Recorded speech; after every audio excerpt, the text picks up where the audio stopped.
Au début, c'est-à-dire il y a maintenant bien longtemps, les téléphones portables servaient à téléphoner. Mais ceci a beaucoup changé. Aujourd'hui, on peut dire ils ont fait un bond en avant absolument incroyable qui leur permet de faire beaucoup plus de choses. C'est passé par un passage où le téléphone a commencé à en faire un peu plus, notamment avec l'arrivée des BlackBerry et qui lui a permis notamment d'intégrer la messagerie électronique dont on se plaint tous les jours, mais qui a été bien utile dans le téléphone et qui a permis donc de relever ses messages directement dans son téléphone. Donc déjà, on téléphonait et on relevait ses messages. Et puis l'évolution peut-être la plus fracassante, c'est celle qui est arrivée il y a quelques années avec l'arrivée de l'iPhone au travers à la fois de la révolution du tactile, donc on était capable de toucher le téléphone avec ses doigts pour faire des actions sur l'écran, et puis au travers surtout de la révolution des applications qui étaient présentes sur ce téléphone, qui ont permis au téléphone tout d'un coup de devenir carrément un ordinateur. Et c'est pour ça que l'on parlait déjà avec l'arrivée des BlackBerry des smartphones, donc des téléphones intelligents. Aujourd'hui, ces téléphones sont des téléphones très intelligents, puisqu'on peut leur faire beaucoup de choses. On peut aller naviguer sur Internet, on peut faire de la bureautique sur son téléphone, on peut consulter son annuaire, son agenda, son mail bien entendu, on peut faire des photos avec l'appareil photo qui est dedans, faire des vidéos, faire des montages vidéo sur son téléphone. Enfin, le nombre de choses que l'on peut faire aujourd'hui sur un téléphone est inouï. On peut faire pratiquement toutes les choses qu'on peut faire sur un ordinateur, voire plus.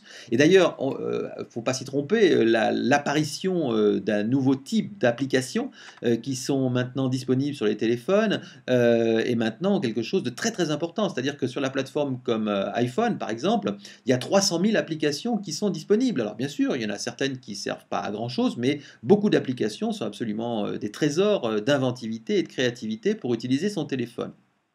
Et quand on prend l'autre plateforme qui est concurrente d'iPhone, c'est-à-dire Android, il y a à peu près 100 000 applications aujourd'hui qui permettent justement d'enrichir son téléphone. Et c'est ça le défi qui nous est posé aujourd'hui, c'est que ce téléphone qui nous servait qu'à téléphoner, donc à faire du numéro de téléphone, il nous sert aujourd'hui à faire tellement d'autres choses qu'il va falloir l'entretenir, il va falloir s'en occuper, il va falloir le faire vivre, le faire évoluer.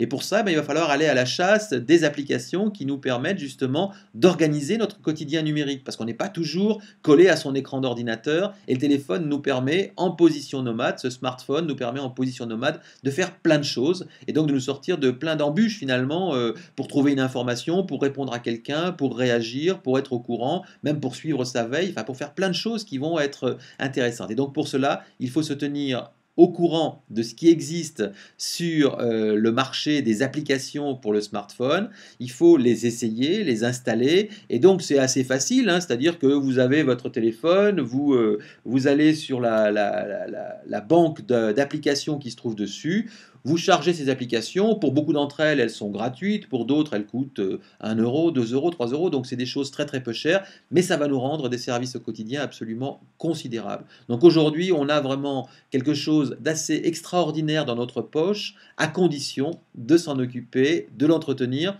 de faire une forme de jardinage qui va nous permettre d'avoir des choses de plus en plus intéressantes, de plus en plus vivantes et de plus en plus utiles dans notre quotidien. Même si aujourd'hui, c'est vrai qu'on téléphone de moins en moins et qu'on échange de plus en plus numériquement, donc le téléphone et le smartphone notamment a de plus en plus d'utilité dans notre poche et dans notre quotidien.